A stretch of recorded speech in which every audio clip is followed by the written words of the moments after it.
White ही दिख रहा है बस।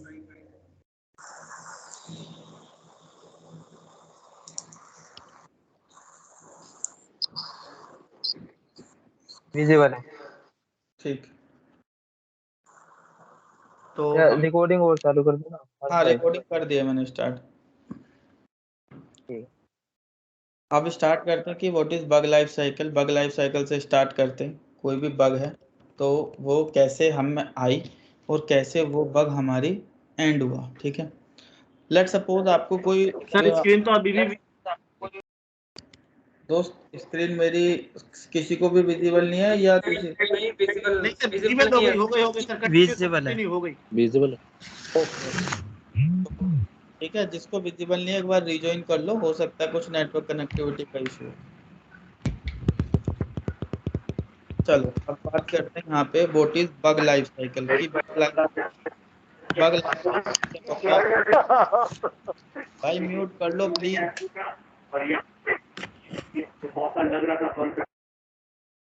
सब लोग म्यूट रखना। जब आपका क्वेश्चन हो अनम्यूट करना। देखो सब लोग वर्चुअली पढ़ रहे हैं तो थोड़ा सा डिस्टरबेंस नहीं होना चाहिए किसी और को भी आपकी वजह से। मुझे पता है सब लोग अपने होम टाउन है या कोई कहीं और कहीं कहीं है, ठीक है, किसी डिफरेंट डिफरेंट लोकेशन पे है, तो आपकी वजह से किसी और को इशू नहीं होना चाहिए। जैसे किसी को क्वेश्चन हो अनम्यूट करो, क्वेश्चन पूछो, म्यूट कर लो प्लीज। ठीक है, रिक्वेस्ट है मेरी। चलो स्टार्ट करें। बग लाइफ साइकिल या डिफेक्ट लाइफ साइकिल भी बोलते हैं इसको और बग लाइफ साइकिल भी बोलते हैं। ठीक है, अब बग लाइफ साइकिल होता क्या है, इसमें करते क्या है, इस चीज़ों के बारे में डिस्कस करते हैं। लेट सपोज कोई बग मिली, कोई इशू मिला हमें, तो सबसे पहले हम क्या कर, उस बग को क्या होगा, वो रिपोर्ट होगी। अब जब बग हम रिपोर्ट करेंगे तो डेवलपर को करते हैं, तो उसके लिए हमें सबसे पहले अपने एक रिपोर्ट तैयार करने क्या, जिसमें हम अपना डिस्क्रिप्टर लिखेंगे कि बग एक्चुअल में हमें मिली क्या, वो लिखेंगे हम। फिर हम एक उसका स्क्रीनशॉट जो भी वो हमारी बग होगी उसकी एक पीपीटी बनाएंगे। ठीक है, मतलब एक बग रिपोर्ट बोलते हैं उसको, एक बग रिपोर्ट प्रिपेयर करेंगे हम। कर लो भाई प्लीज, म्यूट कर लो यार, ऐसे कर लो यार। किसका अनम्यूट है?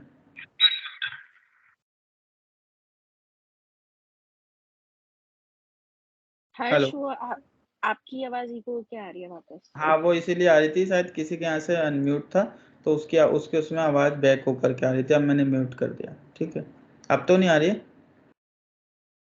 नहीं अब नहीं आ रही है, बट स्क्रीन शेयर नहीं हो पा रही है। मैं फोन से चला रही हूँ, आपकी स्क्रीन नहीं दिख रही है मुझे। कोई बात नहीं, मैं स्क्रीन एक बार दोबारा वो ज्वाइन नहीं हो पा रहा है। मैं दोबारा ज्वाइन नहीं हो पा रहे हैं, मैसेज आ रहे हैं सर। ठीक है, मैं स्क्रीन दोबारा से शेयर कर देता हूँ और जो ज्वाइन नहीं हो पा रहा है उसको दोबारा से ज्वाइन करा देता हूँ। हर से दिख रही है स्क्रीन यार आपकी।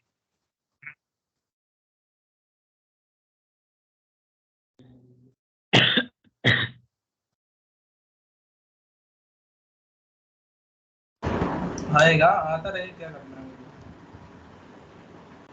ब्लूटूथ। ठीक है,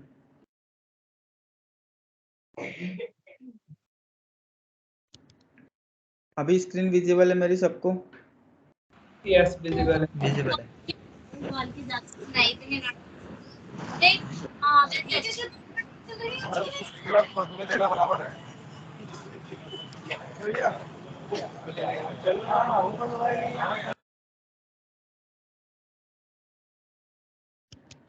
ठीक, अब हमें कोई बग मिली तो हम क्या करते हैं, उस बग को रेस करते हैं। तो सबसे पहले जो बग मिली वो क्या हुई, हमारी न्यू स्टेट में, मतलब उसका स्टेटस है बिल्कुल न्यू फ्रेश एकदम बग मिली हमें। तो उसके बाद में हम क्या करते हैं, असाइन करते हैं उस बग को, किसको, डेवलपर को। तो असाइन टू डेव। ठीक है, हमने क्या किया, असाइन किया उस बग को डेवलपर को, असाइन टू डेव। डेवलपर को जैसे हमने उस बग को असाइन किया, ठीक है, असाइन करने के बाद में क्या हुआ, डेवलपर क्या करेगा, उसको ओपन करेगा। अब ऐसा तो है नहीं कि भाई हमने बग रेज कर दिया, डेवलपर ने सीधा उसको फिक्स कर दिया, नहीं। डेवलपर क्या करेगा, अपने एंड पे एक बार उसको रेप्लिकेट करेगा, यानी उसको दोबारा से रिप्रोड्यूस करके चेक करेगा कि क्या एक्चुअल में मेरे पास भी ये बग आ रही है या नहीं आ रही है, या सिर्फ एक टेस्टर के साइड से ये बग है ना। ऐसा होता है कई बार कि हमने रेस कर दिया और डेवलपर को वो इशू नहीं मिल रहा है, हो सकता है कुछ भी। तो वो डेवलपर क्या करता है, अपने एंड पे एक बार उसको चेक करता है कि हाँ क्या ये बग है या नहीं। तो उसके लिए क्या करेगा, सबसे पहले उसको रीड करेगा कि एक्चुअल में बग है क्या। तो वो ओपन करेगा उसको। ओपन करने के बाद में जैसे ही डेवलपर ने ओपन किया, ओपन करने के बाद डेवलपर के पास 3 कंडीशंस होती हैं। कौन कौन सी? एक होती है डेफर्ड,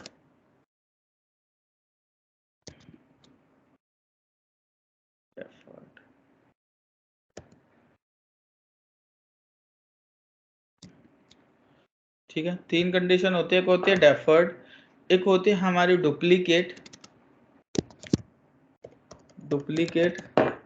एक होती है हमारे रिजेक्टेड।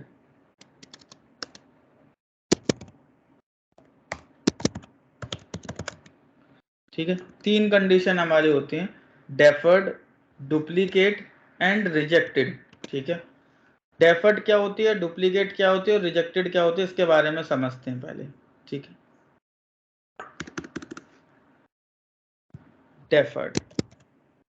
डेफर्ड एक ऐसी कंडीशन है जब डेवलपर डिनाई कर देता है फिक्स करने के लिए।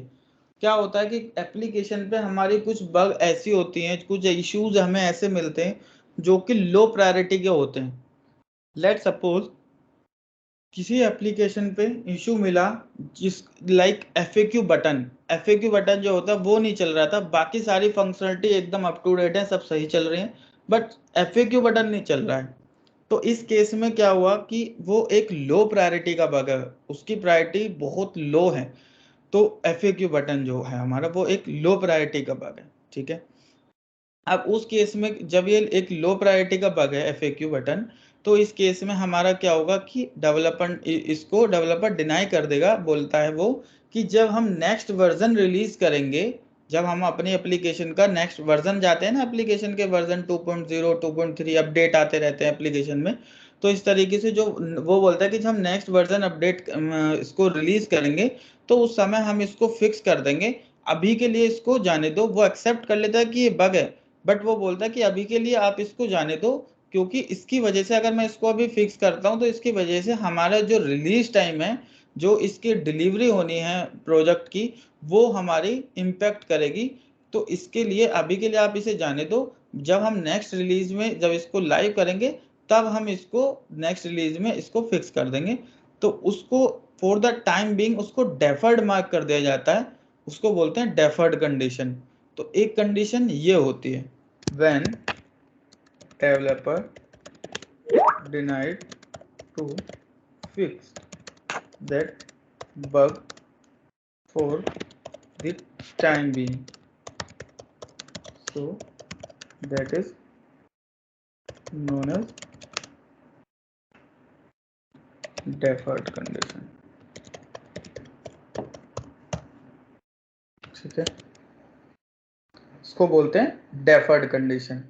क्लियर है कि डेफर्ड कंडीशन कौन सी होती है? सर एक चीज, हाँ हाँ पूछो। जैसे डेफर्ड कंडीशन में हमने डेवलपर को बग दे दिया कि भाई यहाँ पे ये बग है, डेवलपर ने उसको चेक किया, उसने उसको डेफर्ड कंडीशन में डाल दिया कि हम इसको नेक्स्ट वर्जन में अपडेट कर देंगे।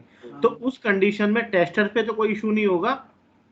नहीं, टेस्टर पे कोई इशू नहीं होगा उस कंडीशन में, क्योंकि जब वो डेफर्ड उसको मार्क करेगा तो सबको पता होगा, मतलब जो भी एक मैनेजमेंट में है, लाइक वो चाहे प्रोसेस ओनर हो या बिजनेस एनालिस्ट हो या आपका मैनेजर हो या डेवलपर का मैनेजर हो, सबको पता होगा कि ये डेफर्ड क्यों मार्क किया है और क्या रीजन है। वो उसमें रीजन भी देगा कि इसकी वजह से मैंने इसको डेफर्ड मार्क किया, वो बताएगा।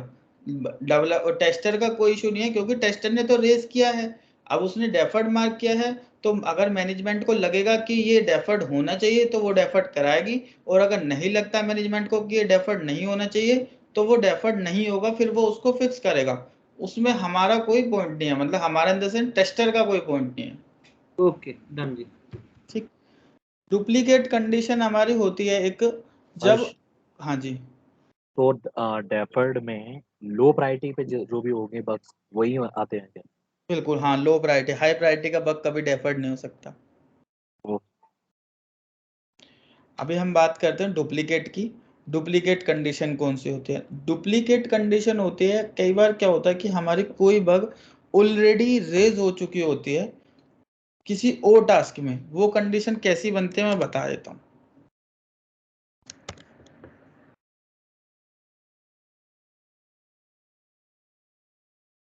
अब मैं बात करता हूँ फ्लिपकार्ट की।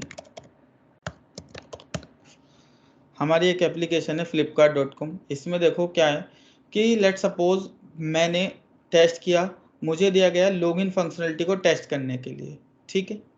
लॉगिन फंक्शनलिटी को टेस्ट करने के लिए मुझे दिया गया, आपको दिया गया ऑर्डर फ्लो टेस्ट करने के लिए कि जो इसका ऑर्डर फ्लो, एक ऑर्डर आपको बुक करना है, उसको ऑर्डर बुक करके आपको इसको टेस्ट करना है, एप्लीकेशन को आपको ऑर्डर फ्लो टेस्ट करने के लिए दिया गया, ठीक है। तो इस केस में आप क्या करोगे, आप अपना ऑर्डर फ्लो टेस्ट करोगे, मैं लॉगिन को टेस्ट करूंगा। अब लेट सपोज मैं जब लॉगिन को टेस्ट करता हूं तो ये लॉगिन फंक्शनलिटी वर्क नहीं कर रही है, ठीक है। सपोज मैं ये लॉगिन नहीं कर पा रहा हूं मैं इस पे, तो मैं तो रेज कर दूंगा इसको कि लॉगिन फंक्शनलिटी वर्क नहीं कर रही है। और जब आप टेस्ट करोगे क्या ऑर्डर फ्लो को, तो आप ऑर्डर फ्लो को टेस्ट करते समय ऑब्वियसली कि ऑर्डर तो बुक करोगे ही। अब लेट सपोज आपने कोई ऑर्डर बुक किया इस तरीके से, यहाँ से बाय नाउ किया, तो यहाँ पे बाय नाउ करने से पहले वो बोलेगा कि आप लॉगिन करो इस एप्लीकेशन पे, उसके बाद ही आप कोई प्रोडक्ट बुक कर पाओगे यहाँ से, ठीक है। तो आप क्या करोगे कि आप भी लॉगिन नहीं कर पाओगे क्योंकि फंक्शनलिटी तो एक ही है लॉगिन की। अब जब आप भी लॉगिन नहीं कर पा रहे हो, मैं भी लॉगिन नहीं कर पाऊँ, मैं तो ऑलरेडी रेज कर चुका हूँ, तो आप भी इसको रेज कर दोगे। आपने बोला कि यहाँ पे मैं लॉगिन नहीं कर पा रहा हूँ, जब मैंने ऑर्डर फ्लो चेक किया तो मैं इसमें लॉगिन नहीं कर पा रहा हूँ, तो वो रेज हो गया। तो वो क्या कैसी कंडीशन होगी, डुप्लीकेट कंडीशन होगी। आपने भी रेज कर दिया, मैंने भी रेज कर दिया, तो उस कंडीशन में डेवलपर बोलता है कि ये बग हमारा ऑलरेडी रेज हो चुका है, जब वो बग फिक्स हो जाएगा तो यहाँ पे आपको ऑटोमेटिकली फिक्स हो जाएगा। तो वो कंडीशन होती है हमारी डुप्लीकेट कंडीशन। क्लियर है?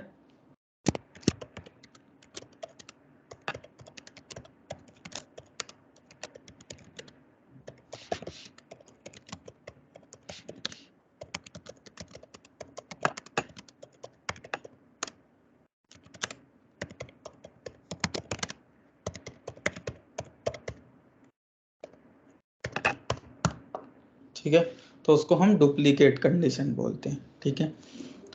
यह होता है हमारा डेफर्ड और डुप्लीकेट। अब उसके बाद में एक और कंडीशन हमारी आती है रिजेक्टेड। रिजेक्टेड कब होती है, क्या होता है, उसके बात करते हैं। रिजेक्टेड कंडीशन हमारी होती है जब डेवलपर रिजेक्ट कर देता है किसी बग को। हमने रेज किया कि ये बग है, डेवलपर ने रिजेक्ट कर दिया, डेवलपर बोलता है कि मेरे अकॉर्डिंग ये बग नहीं है। हो सकता है कि हमसे भी कई बार गलत बग रेज हो जाए, हमें लगे कि ये ऐसा बग होना चाहिए और वो इन रियलिटी वो बग नहीं हो। हमसे भी हो सकती है, टेस्टर से भी कभी भी गलती हो सकती है। और अगर हमने ऐसा कोई बग रेज किया है और वो रिजेक्टेड हुआ, तो उसको रिजेक्ट मतलब वो उसको लगा कि ये बग नहीं है तो वो रिजेक्ट कर देता है। अब रिजेक्ट करने के बाद में अगर फिर भी आपको लगता है कि ये बग होना चाहिए था, ये गलत रिजेक्ट हुआ है, तो उस केस में आप अपना एविडेंस दिखाओगे, जो भी आप जिसके भी बेस पे आपने वो रेज किया होगा वो एविडेंस शोकेस करोगे, डेवलपर को कन्विंस करोगे। अगर वो कन्विंस हो जाता है, ठीक नहीं होता है, देन आप प्रोसेस ओनर के पास जाओगे या बिजनेस एनालिस्ट के पास जाओगे। तो बिजनेस एनालिस्ट क्या करेगा, वो डिसाइड करेगा इस केस में कि ये बग है या नहीं। अगर बिजनेस एनालिस्ट ने बोला कि ये बग है, तो फिर वो उसको फिक्स करना पड़ेगा डेवलपर को। अगर उसने बोला नहीं है ये बग, तो वो रिजेक्टेड कंडीशन में आ जाएगा, ठीक है।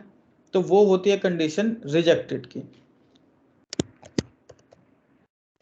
When QA has raised bug wrongly, ठीक है, वो हमारी रिजेक्टेड कंडीशन हो गई।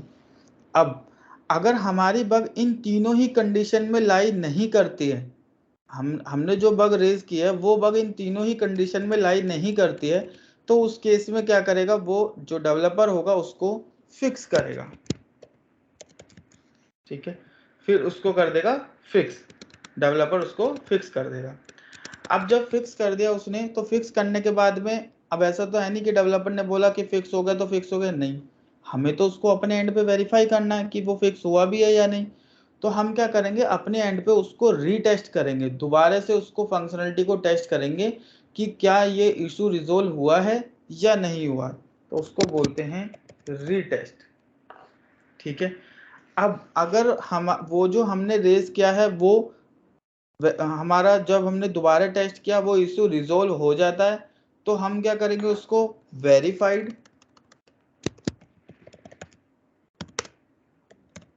एंड क्लोज, हम उसको क्लोज कर देंगे, वेरीफाइड मार्क करके हम उसको क्लोज कर देंगे। और अगर वो स्टिल इशू आता है, वो तभी भी इशू आता है, वो रिजोल्व नहीं हुआ है रीटेस्ट होने के बाद भी, तो हम उसको कर देंगे यहाँ पे रीओपन, डेवलपर के लिए दोबारा से रीओपन कर देंगे, डेवलपर उसको अगेन टेस्ट करेगा, हम उसको रीओपन कर देंगे। क्लियर है? किसी को कोई डाउट बग लाइफ साइकिल में कि कैसे क्या चल रहा है, क्या हो रहा है, कोई डाउट हो तो भाई पूछो।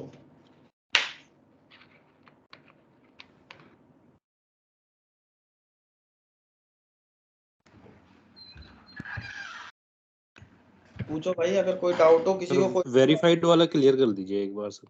हाँ, वेरीफाइड वाला क्लियर कर देता हूँ। देखो, हमने उसको दोबारा से टेस्ट किया, दोबारा से टेस्ट करने के बाद में जब अगर वो इशू रिजोल्व हो गया, हमें मतलब डेवलपर ने जो फिक्स किया वो रिजोल्व हो गया, बिल्कुल सब कुछ ठीक चल रहा है, तो हम उस केस में उसको मार्क कर देते हैं वेरीफाइड। हम अपने एंड पे बोलेंगे कि हाँ हमने ये वेरीफाई कर लिया, अब ये वेरीफाइड है, ये इशू रिजोल्व हो चुका है, हम उसको वेरीफाइड मार्क कर देंगे। और वेरीफाइड मार्क होने के बाद में वो क्लोज हो जाती है बग जो अभी तक ओपन थी बग, किसके लिए, डेवलपर के लिए, टेस्टर के लिए, चाहे किसी के लिए भी ओपन हो वो बग, तो वो ओपन बग जो है वो क्लोज हो जाती है वेरीफाइड होने के बाद में।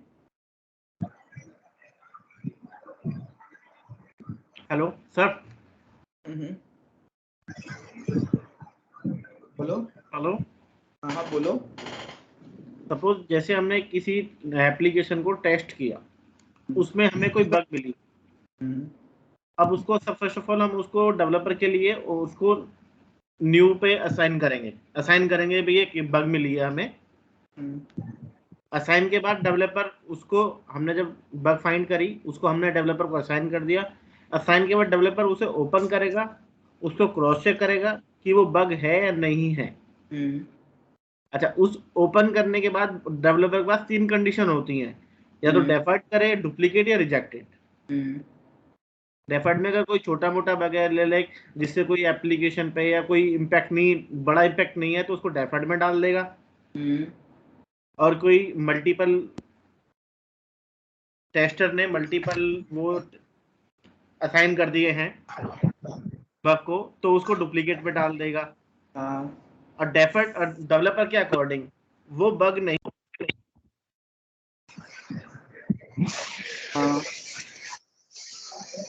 हाँ बोलो बोलो भाई।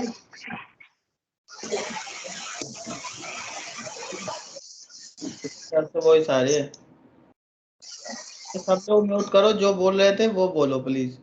सर मैं प्रदीप बोल रहा हूँ अगेन। हाँ।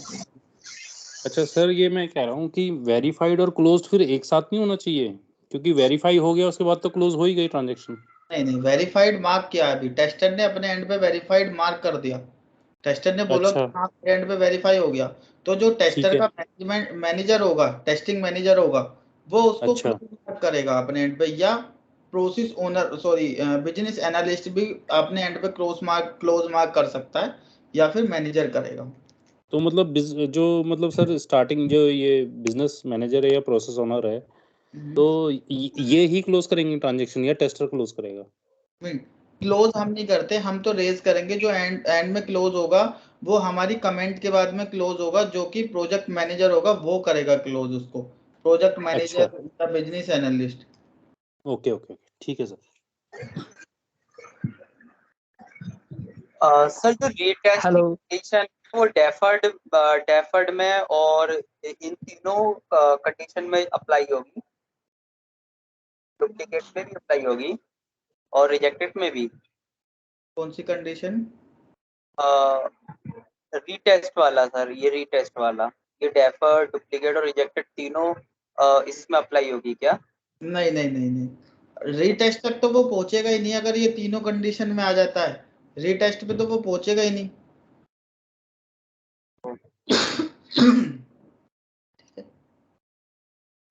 हाँ लोग, कोई और भी बोल रहा था कुछ। हेलो सर, मैं साहिल, मेरा एक क्वेश्चन था सर। सर सुन पा रहे हो ना आप आवाज? हाँ हाँ बिल्कुल। सर मैं बोल रहा था कि जैसे कि हमने कोई सॉफ्टवेयर डेवलप हुआ, उसकी टेस्टिंग हो गई, टेस्टिंग होने के बाद सर, सपोज क्लाइंट को डिलीवर्ड होने के बाद सॉफ्टवेयर क्लाइंट को कोई बग या एरर मिलता है सर, सर उस कंडीशन में क्या लॉस होगा एक टेस्टर के लिए, और सर इसका क्या प्रोसेस होगा उसको सही करने के लिए, बग्स या एरर को क्लियर करने के लिए सर? देखो, अगर क्लाइंट को एरर मिलता है कुछ भी हमारे रिलीज होने के बाद में, तो हमें वो हमारी टेस्टिंग साइड से मिस्टेक है, टेस्टर की गलती है। उस कंडीशन यस में सर। को हमारे वहाँ पे उसको जवाब देना होगा कि क्यों छूटा, ठीक है। उससे उसका रीजन लिया जाएगा कि भाई बताओ क्यों छूटा ये, हमें उसमें जवाब देना। वो हमारी मिस्टेक है, आप कह सकते हो कि वो हमारी गलती है, टेस्टर की गलती है वो कि छूटा है, ठीक है। तो क्लाइंट उस चीज को एस्केलेट करता है अपने एंड पे कि भाई हाँ, ये मुझे जो आपने एप्लीकेशन लाइव करके दी है इसमें ये इशू है, ठीक है। तो उस केस में फिर हम उसको मतलब एज अ टेस्टर हम अपने एंड पे रेप्लिकेट करते हैं, इशू को रिप्रोड्यूस करते हैं कि क्या वो इशू हमें भी आ रहा है जो क्लाइंट को आ रहा है। अगर वो इशू हमें भी आ रहा है देन हम एक्सेप्ट करते हैं और फिर हम उसको जल्दी से जल्दी फिक्स कराते हैं, क्योंकि वो इशू क्लाइंट साइड से रेज हुआ है। तो उसको हाई प्रायोरिटी पे हम पहले उसको फिक्स करते हैं इशू को, देन उसको दोबारा से टेस्ट करते हैं, देन फिर से उसको लाइव करते हैं, क्लाइंट को अपडेट करते हैं कि हमने ये जो आपको इशू आ रहा था ये फिक्स कर दिया, ये रिजोल्व हो चुका है। ओके सर, बस सर इसमें जो टेस्टर के लिए होगी सिर्फ टाइम की ही लॉस है सर, हाँ, टाइम टाइम का का लॉस होगा ना सर इसमें? बिल्कुल, टाइम का तो बहुत बड़ा लॉस है दोस्त। Yes sir. सर मैं था रिजेक्टेड पे, हाँ जी, हाँ जी। जैसे हमने बग ओपन, डेवलपर ने बग ओपन उसको ओपन करा, बग को जो हमने उसे सेंडर जो भी असाइन करा है, उसने देखा कि भाई ना तो डेफर्ड में है, ना डुप्लीकेट में, ना रिजेक्टेड में, तो वो उसको रीओपन करेगा, उसको उसके बाद वो फिक्स करेगा, उसको बग को फिक्स करेगा। ओपन नहीं करेगा, फिक्स करेगा। अच्छा, उसको सॉरी फिक्स करेगा, रीओपन नहीं करेगा। डेवलपर हाँ कभी रीओपन नहीं करता है। ओके, हाँ उसने फिक्स करा, फिर हाँ। उसके बाद हम जब उसको फिक्स कर देगा तो फिर हमें उसे दोबारा से उसको टेस्ट करना होगा, रीटेस्ट करना पड़ेगा। हाँ, रीटेस्ट कंडीशन में हमें दोबारा से बगल तब हम उसको रीओपन करेंगे। हाँ, अगर वो स्टिल इशू है उसमें तो हम उसको हाँ रीओपन करेंगे। हाँ, ओके, बग को जो अगर ओपन रीओपन करना हो तो वो टेस्टर ही करेगा, डेवलपर नहीं कर सकता। बिल्कुल, डेवलपर नहीं कर सकता, टेस्टर ही करेगा उसको। ओके, अब हमने टेस्ट किया कि बग जो हमने बग उसको असाइन किया था वो उसने फिक्स कर दिया है, तो हम उसको फिर वेरीफाई, जब टेस्टर ने उसको टेस्ट कर लिया, वेरीफाई हो गया, तो वेरीफाई के बाद ये जो वेरीफाई कैसे किया जाता है उसको, बग को? वेरीफाइड मतलब ये सब काम जो चल रहा है, ये पूरी जो बग लाइफ साइकिल चल रही है, एक हाँ टूल है जीरा, ठीक है। ओके ये सारी हमारी जो पूरी यहाँ पे अभी हम बात कर रहे हैं वर्बली, वो सारा चीज हमारा जीरा में मेंशन होगा, सब कुछ हमारा वहीं पर चलेगा जीरा में, ठीक है। ठीक है सारी चीजें हमारी जीरा में चलते हैं, जीरा में ही मेंशन होती है, सब कुछ जीरा से ही चलता है पूरा प्रोसेस, ठीक है ओके, ना। हमने हाँ, जी हमने टूल के अकॉर्डिंग वेरीफाई कर दिया, जीरा टूल के अकॉर्डिंग वेरीफाई कर दिया। बिल्कुल। उस उसके टूल बाद में क्लोज हम कौन करता है? बोलो बोलो। क्लोज कौन करता है उसको? क्लोज करता है प्रोजेक्ट मैनेजर,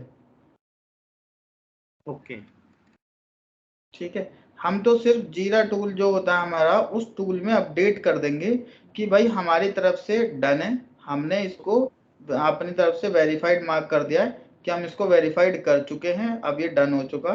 तो फिर वो क्या होगा, जो प्रोजेक्ट मैनेजर होगा, बेस्ड ऑन आवर कमेंट्स, वो उसको वहां पे अपडेट कर देगा क्लोज स्टेटस में कि इसका okay status close, okay okay done.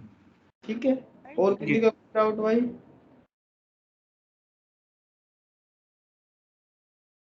नहीं? आवाज आ रही है?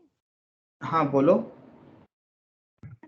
तो होता है वो कैसे डिफाइन आपकी करें? आवाज बहुत स्लो आ रही है, बहुत स्लो आ रही है। आई थिंक आपने शायद हेडफोन वगैरह लगाया होगा अब तो आ इस रही है आवाज?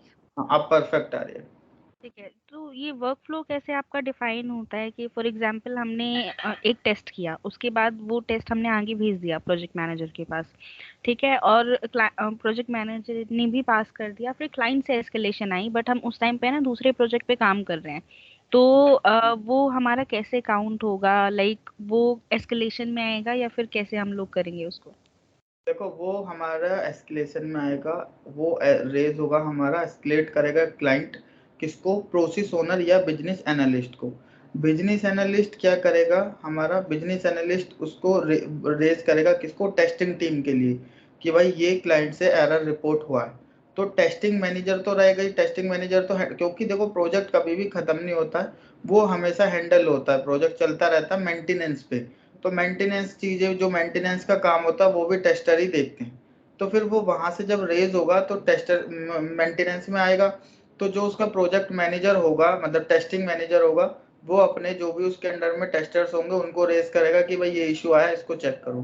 ठीक है, फिर वो इशू अपने एंड में देखते हैं, अगर वो स्टिल इशू है, रियल में इशू ही है, तो वो उसको फिक्स करवाते हैं डेवलपर्स को बोल के। और फिर जो भी आरसीए देना होता है वो आरसीए देते हैं। आरसीए इन द सेंस हम उसमें बताते हैं, रीजन देते हैं कि हमसे क्यों छूटा ये। और एक प्रोजेक्ट फिर कितने टाइम तक के लिए चलता है फिर? प्रोजेक्ट तो हमारा जब तक वो रहेगा तब तक चलेगा। प्रोजेक्ट तो हम मेंटेनेंस क्योंकि कभी खत्म नहीं होता प्रोजेक्ट पे। आपको भी पता है कि जब कोई एप्लीकेशन है, अगर डेवलप हुई है और चल रही है, तो उस पर मेंटेनेंस हमेशा चलता ही रहता है। कभी इनहेंसमेंट आया, कोई नया चेंजेस आया, कभी किसी पुरानी फंक्शनलिटी जो पहले से सही चल रही थी उस फंक्शनलिटी में कुछ आ गया कि जो नहीं चल रही है, तो वो भी हमें मेक श्योर करनी होती है। तो मतलब आप ये कह रहे हो, फॉर एग्जांपल अगर हमने किसी कंपनी में ज्वाइन किया है और हम किसी चीज़ की टेस्टिंग कर रहे हैं, तो most of the time 6 month year हम उसी सॉफ्टवेयर पे काम करते रहेंगे, राइट? हाँ, हम उसी एप्लीकेशन पे काम करते हैं। एप्लीकेशन छोटी नहीं होती है, मतलब 2 दिन की, 4 दिन की या 1 हफ्ते की एप्लीकेशन नहीं होती है। एप्लीकेशन को डेवलप होने में सालों लग जाते हैं, पूरा 1-1 साल लग जाता है। टेस्टिंग चलती रहती है साल साल भर तक उस पे। Okay okay, thank. हर्ष भाई, अभिषेक बोल रहा हूँ। हेलो, ये आरसीआई क्या होता है? आरसीए होता है रूट कोज एनालिसिस। इसकी फुल फॉर्म होती है रूट कोज एनालिसिस। समझ गया। ठीक। तो भाई राहुल जी सर, हाँ बोलो। हेलो, मैं ये कंफर्म कर रहा था, जैसे कोई टास्क अलॉट हुआ हमें, तो उसका कोई टाइम तो डिफाइन होता होगा कि इतने टाइम में हमें वो फिनिश करके करना है, मतलब? हाँ, ईटीए होता है, बिल्कुल उसका ईटीए डिफाइन होता है कि हमें इतने टाइम में इसको कंप्लीट करके देना है। ओके। हाँ, उसका ईटीए होता है कि हमें इतने टाइम में कंप्लीट करके देना है। जो भी हमें टास्क मिला उस टास्क को हमें बताया जाता है कि इतने दिन में कंप्लीट करके देना है हमें। तो वो डिपेंड करता है कि जिस तरीके से अगर डेवलपर ने हमें ऑन टाइम दिया है तो फिर वो ऑन टाइम भी डिलीवर्ड होगा। ठीक है, जो भी टाइम एस्टिमेशन होगा उसके अकॉर्डिंग ही। अगर हमें डिले होता है तो फिर डिले हो जाएगा। व्हाट द मिनिमम और maximum time duration for the एपर टास्क? हाँ, वो जब प्लानिंग होती है ना, एक आगे अभी हम पढ़ेंगे, टेस्ट प्लानिंग होती है। वो प्लानिंग का पार्ट है। प्लानिंग में ही डिसाइड हो गया जाता है कि वहाँ पे हम किस तरीके से उसको क्या करने वाले, टेस्ट प्लानिंग में डिसाइड कर लेते हैं। थैंक्स। ठीक, ओके। और किसी का कोई डाउट? Hello sir. आप पूछो। सर मैं पूछ रहा था, जैसे हमारा जो बग क्लोज होगा वो सर डेवलपर ही तो करते हैं। मतलब? जैसे अच्छा, कोई हमारा बग। नहीं, बट डेवलपर बग क्लोज नहीं करता है। प्रोजेक्ट मैनेजर करते हैं सर। हाँ, प्रोजेक्ट मैनेजर क्लोज करेगा ना दोस्त। हाँ, डेवलपर कैसे कर देगा क्लोज? ऐसे देखो, हमने जब तक टेस्टर का उस पे अपनी कमेंट नहीं आ जाएगी, टेस्टर उस पे कमेंट नहीं कर देगा कि हाँ ये जो फंक्शनलिटी जो जिसके लिए बग रेज हुआ है वो अब फिक्स हो चुकी है, अब बिल्कुल परफेक्ट है। ठीक है, अब वो हमारी यस सर। एप्लीकेशन में एग्जिस्ट करती है, हमने वेरीफाई कर लिया है। तो तब तक कैसे उसको कैसे डेवलपर उसको फिक्स, मतलब क्लोज कर देगा? नहीं, डेवलपर नहीं कर सकता, टेस्टर भी नहीं कर सकता, उसको सिर्फ प्रोजेक्ट मैनेजर ही कर सकता है। सर और सर, जैसे हम मोर देन कितने टाइम तक हमें वो टेस्ट करना पड़ता है कोई बग के बिल्कुल इरेज वो फिक्स हो गया इशू? यहाँ इशू फिक्स हो गया तो बस जो भी आपका ड्यूरेशन है, मतलब आप स्टार्ट कर दो उस पर टाइम जितना भी आपको लगेगा।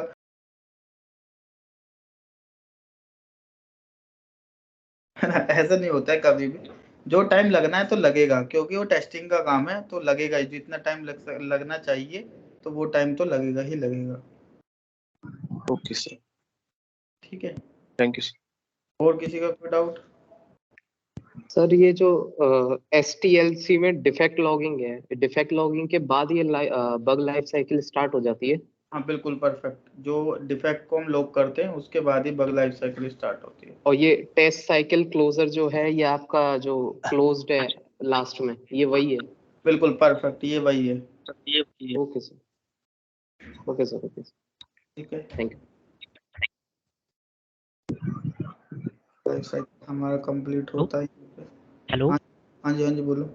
सर, मैं निरंजन बात कर रहा हूँ। सर, आपने ये जो बताया था उस टाइम, जो बग हमारा लो और हाई जो आपने बताया था कुछ टाइम पहले, वो एक बार आप अगेन बता देंगे? और सेकंड सर क्वेश्चन मेरा ये है कि आरसीआई आपने एक सर अभी पूछे थे, आरसीआई ये क्या सर, रूट क्या है? आरसीए होता है, आरसी रूट कोज एनालिसिस। मतलब जो भी हमें बग ऐसा कोई हुआ जो हमसे छूट गया, अब छूटने के बाद में वो हमारा क्लाइंट ने ऑब्जर्व कर लिया, क्लाइंट ने उसको कैच कर लिया, तो वहां से रेज होता है, तो उसका हमें जवाब देना होता है, हमें उसको रीजन बताना पड़ता है कि क्यों हमसे छूटा, है ना, तो उसको बोलते हैं आरसीए। सर फुल फॉर्म क्या बताया? Root cause analysis. ओके। और सर फर्स्ट पे आपने ये बताया था लो और हाई का, ये आपने बताया था कि हम हमेशा लो ही लेंगे, हाई में तो मतलब नहीं, मतलब कैसे, तो आपने यही बताया था। मैं बता देता हूँ। देखो कुछ भी हमें इशू मिलते हैं उनकी प्रायोरिटी डिफाइन होती है कि ये हाई प्रायोरिटी का है, ये लो प्रायोरिटी का है। हाई प्रायोरिटी से मतलब है, लेट सपोज आपकी कोई एप्लीकेशन है और उस पर लॉगिन बटन है, अब वो लॉगिन ही नहीं कर पा रहे हो अगर आप एप्लीकेशन पे, तो वो हाई प्रायोरिटी का होगा, क्योंकि विदाउट लॉगिन आप कुछ नहीं कर पाओगे, है ना, तो वो क्या हुआ, हाई प्रायोरिटी का हो गया। और अगर अभी उस पर कुछ ऐसा है, ऐसी कोई फंक्शनलिटी है हमारी, लाइक मैंने एफएक्यू का एग्जांपल लिया था कि एफएक्यू बटन नहीं चल रहा है, बाकी रेस्ट ऑफ द फंक्शनलिटी मेरी परफेक्ट चल रही है, तो वो हमारा क्या होगा, लो प्रायोरिटी है। तो डेफर्ड कंडीशन हमेशा लो प्रायोरिटी की जितनी भी बग होती है उसी पे ही डेफर्ड कंडीशन अप्लाई हो सकती है, अदरवाइज हमारी हाई प्रायोरिटी की बग पे कभी भी डेफर्ड कंडीशन अप्लाई नहीं हो सकती है।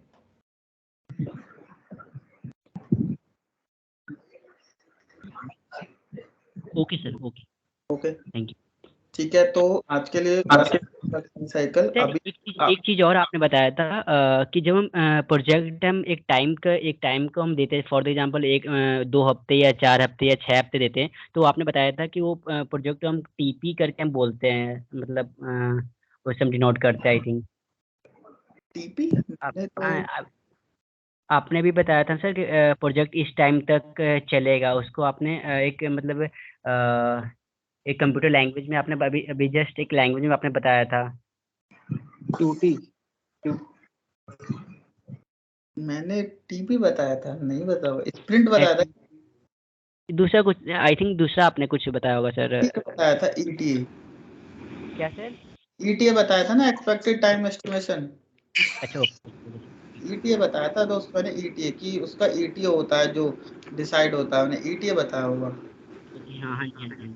हाँ कि ये फंक्शनलिटी इतने दिन में टेस्ट करके देनी है, वो ईटीए होता है। फुल फॉर्म क्या होता है? हेलो हाँ जी, हाँ बोलो। हेलो सर, सुन पा रहे हैं?